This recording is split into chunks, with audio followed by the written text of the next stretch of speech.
Hello. My thoughts just for this week, really, on the madness and insanity that's going on in British politics. We're still talking about Brexit, and I think at this stage, if anyone claims to know what's going to happen, I think you're delusional. I can't see how anyone can know, considering what just keeps happening. You know, the prorogation, the Supreme Court now saying that was illegal, and bit disappointed in Nigel Farage, I'll be honest with you.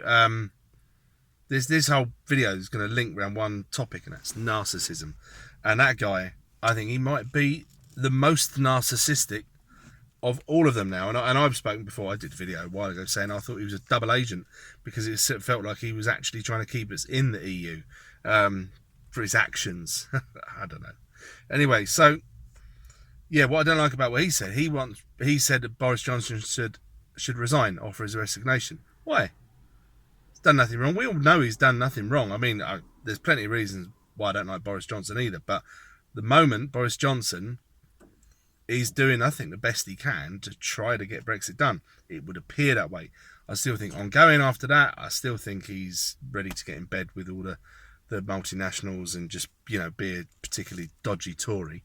But I like the fact that he called the Ben deal a surrender document. I like that because I was worried that he was going to try to get through, what you called it, reheated Theresa May's deal, and that would give me the impression that he doesn't want to do that. So we seem like we edge closer and closer to a no deal, I think. Anyway, narcissism. So a couple of key things about that, and everyone's known some. You may not know that they were narcissists, but you know that really, really selfish person. That one person who just cannot comprehend not getting their own way. And some people are just selfish and that's that. But other people where they crave attention. And Parliament, what better place for a narcissist? They can stand there, they can signal their virtue, they can feed off all that narcissistic energy, and they can basically get all the attention about themselves. And then the other key thing that what they do, these narcissists, is projection.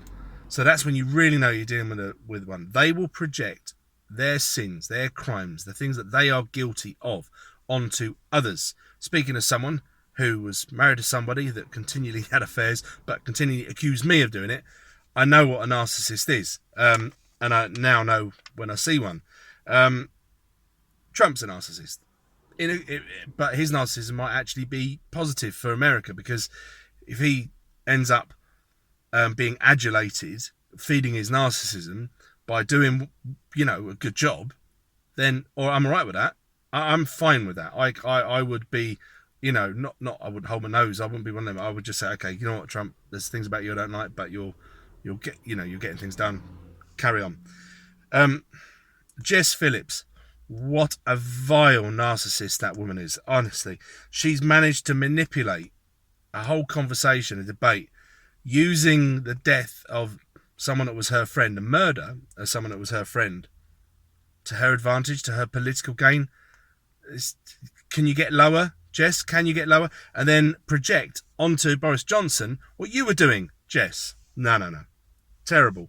I've really liked the Geoffrey Cox. I think his name's Geoffrey Cox. The one with a big bellowing voice. This house is dead. Great. Okay, love that. But I don't know everything about him, and I'm sure he's a narcissist as well. I'm sure he's done some shitty things in there. So,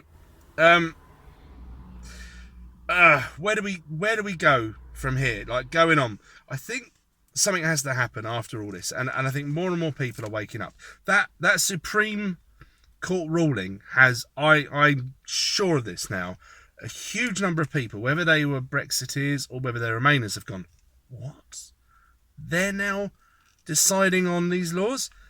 That's not their job. Why are they doing it? Why were they set up? Who set them up?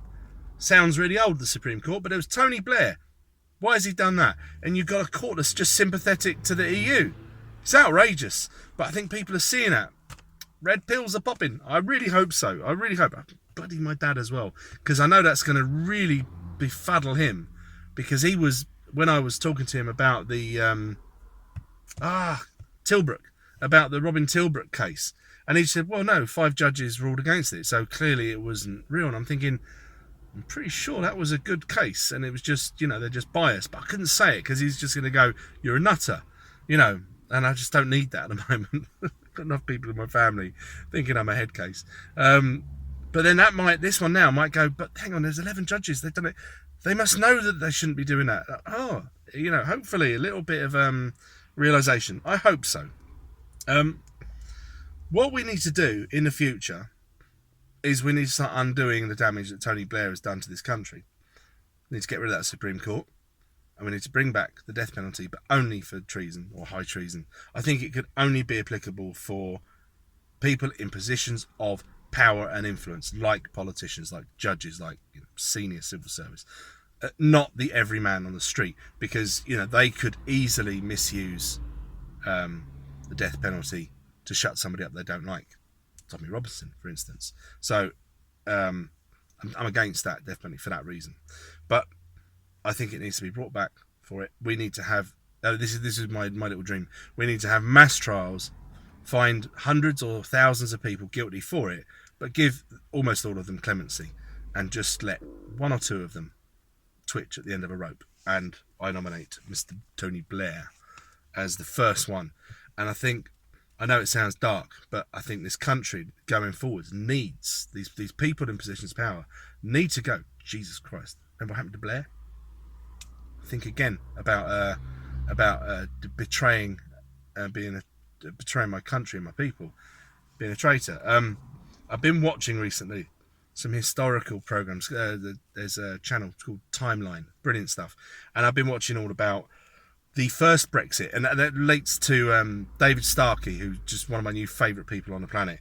And I saw one a little while ago where he was talking about Henry VIII's divorce and the setting up of the Church of England, away from the Catholic Church as the first Brexit. Have a look for it, David Starkey on the first Brexit. It's really, really clever. But I've been watching these programs, and this stuff was going on for generation later too. With Queen Elizabeth. She still couldn't quite shake off the Catholics who were just trying to, it was people inside the monarchy, her cousins or whatever, trying to drag us back into it. And that's what we've got with these politicians. They are trying to drag us back into the EU. Well, we haven't even left yet.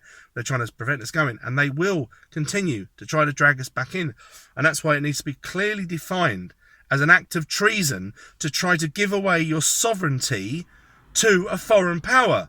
And in this, whatever that foreign power may be, whether it is the Catholic Church or whether it is the EU or the UN or whatever it's going to be in the future, it needs to be a treasonous offence, and that the death penalty has to remain for it, even though it's so completely unpalatable. The thought of killing people is abhorrent to me. But I genuinely believe that we have to do that. And I don't think for a minute that it's going to happen. But I really do believe at this stage now we've reached that point where you need to have the biggest message going out to future would-be traitors to say, is it worth it? Is it for that little bit of gain? Do you really want to be twitching at the end of a rope? Anyway, really dark at the ending now. I do apologise for that. Anyway, let me know all the mad stuff. Thank you.